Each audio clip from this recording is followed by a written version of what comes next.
Mestno jedro je s toplimi dnevi sicer nekoliko zaživelo, a njegovo podobo še vedno kazijo številni zaprti lokali.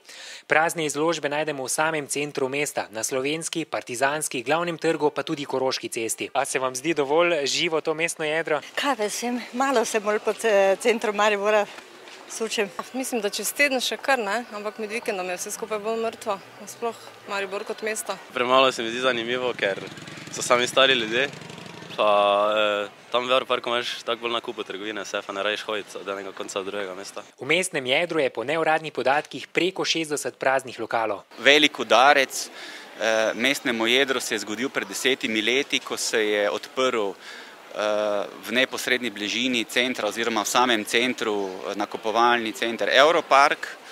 In to je zame dejansko urbanistični zločin, ki se je zgodil v tem mestu. Mestna občina ima v lasti kar 332 poslovnih lokalov, od tega jih je 209 v mestnem jedru, kar 43 je praznih.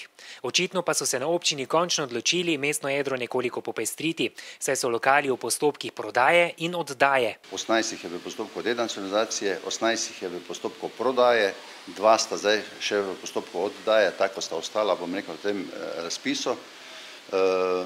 Nekaj jih je tudi namenjeno za programe, kar se tiče projekta univerzijade, to so v tem trenutku 4, ki bodo namenjeni za te dejavnosti in s temi bo razpolagal Urad za kulturo. Premzl pa je prepričan, da gre v tem primeru zgolj za krpanje občinske blagajne.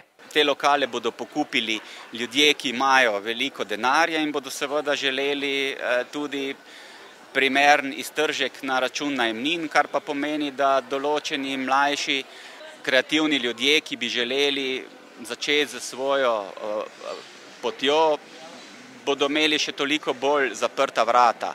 Tako da jaz vidim problem v tem, da mesto nesistematično skrbi za to svojo lastnino in hkrati ne pomaga mladim, da bi imeli nekak možnost se pojaviti v centru mesta. Skratka, velik problem so zaprti lokali, še večji problem so pa zaprte glave. Sicer mestna občina na letni ravni z naslova najema prostorov proračun zapolni z 1,6 milijona evri. Najemnine pa se gibljajo od slabih 3 pa vse tja do 30 evrov na kvadratni meter.